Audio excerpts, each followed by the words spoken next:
Welcome to Shift Agent, and today we're going to show you about a lot of new changes on the scheduling page. Right away, you'll notice that the footer now has buttons for Manage Templates, New Template, the Daily Deployment, and the Week View. And we also have a new Review Week button, which we'll show you in just a few moments. Now the top has what we call the guide bar, which is where your daily projections now go, as well as seeing how you're doing on the scheduling for each day. And you'll notice it's a little bit colorful, so we're going to explain that to you in just a moment. So the first thing I want to show you is here we are on a Monday that has nothing scheduled, and we want to do that. But I want to show you about the new Set Projections feature. So here is a new window where each week you can come in if you want to, and you can put in your labor hour projections. So this top bar is how many hours that you want to assign on the day. This next one is your labor cost, which is the amount of money you want to spend per day. And the last one here is your gross revenue, so your sales for the day. And you don't need to fill out all of these or any of them. They're just used for guide purposes. So in this case, let's just go by the man hours that we have put in. And you can actually, if you have a labor percentage goal, you can put that in here for yourself as well. So over here also you have a help screen where there's a helpful video for you to watch and learn all about how to use set projections for your advantage. So for now, let's just go ahead and save this. And these numbers get reflected here on this bottom line. So on each day now, the bottom line shows you, in this case, 60 hours, and that's the projected hours that you want to spend. Now we've already scheduled Wednesday here, and you'll notice that it's green because it's within or underneath what I've budgeted. So you're good to go in this case. But the orange on the top is, of course, that it hasn't been published or that there are unassigned shifts on that day. So here we are on Monday, and we have 55 hours to spend. So let's go ahead and choose a template, and we'll take a typical Friday. And you'll notice that over here on the right, you'll see 98 hours are in this template. So let's make some adjustments.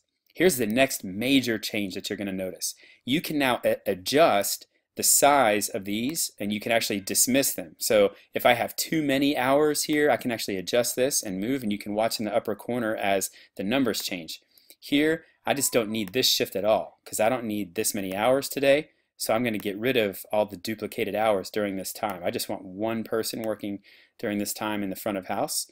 So now we're down to 71 hours, but I still need to get rid of some hours. So let's get rid of some more shifts here and just make this appropriate for today. And it's a fairly light day today. So we're up to 57 hours. Now I need a lot of things going on in my back of house today, so I'm going to edit this just a little bit and get it down to where I've got 55 hours exactly. So now, hypothetically, this is the situation that I'm in and I want to schedule these hours. And so now my template is going to stay the same. So I haven't changed my template at all, but I've just adjusted how that template is going to work today. And now I'm going to hit Smart Scheduling and fill these shifts. So let's just go ahead and assign folks for these days and these shifts. Let's do this. You can see what this looks like in a moment.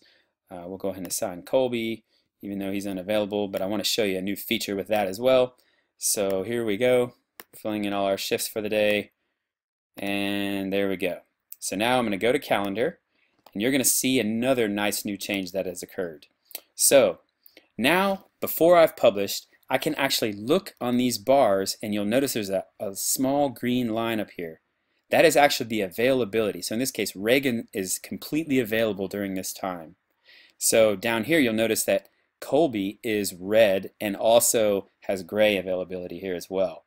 So this shows me where they are unavailable. So if I really want Colby to work that day, I can adjust this right now and scooch it over here and then scooch it over here because I want to give him hours, but I'm just going to have him work at a slightly different time. And so now you'll notice that he is available. It's not his preferred availability, but he can come in. So I'm giving him the hours he needs.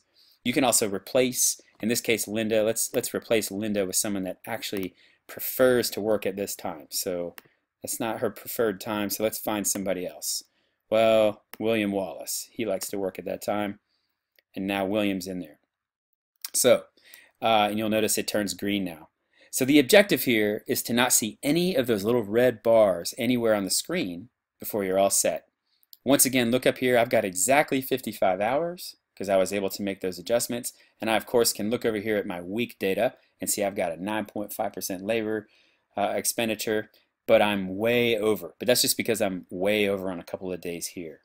So depending on what you need, you'll notice the more red it gets, or the darker the red it gets, the more over budget I am. So here I'm 4 hours over budget. Here I'm just 2.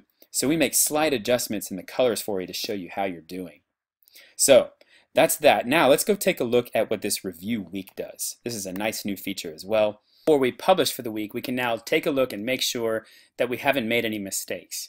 So here we have a few categories, and if you see a green check, it means you haven't scheduled anybody in this case where anybody has any time off, and so you're all good there. But we do have one issue with overlap, so let's go check that out. So we click on the overlap and we see, oh, Cindy has overlapping shifts. Wow, I don't know how it did that. Let's go fix that. So you click show me, and now you'll notice that it highlights the shift for you on the proper day, and you see that you've got a situation where Cindy has overlapping shifts. What's interesting is she's also scheduled with time where she has time off, so we don't want that situation. So in this case, I'm going to remove this shift and just get rid of that problem altogether. So let's go hit review week once again, and now we have a multi-shift issue.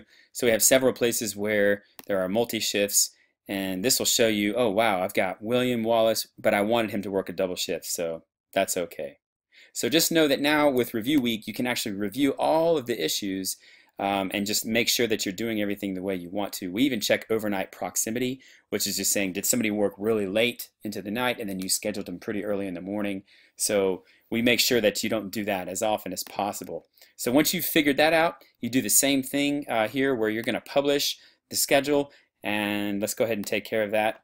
And this works the way it always did, where you just hit publish schedule and you're all good. You've now published your schedule and everybody has their new schedule out for the week. So this is a review of the latest changes and updates, and hopefully the rearrangement will be something that's really nice for you to use. And we thank you so much for being with us with Shift Agent, and if you have any questions, don't hesitate to let us know.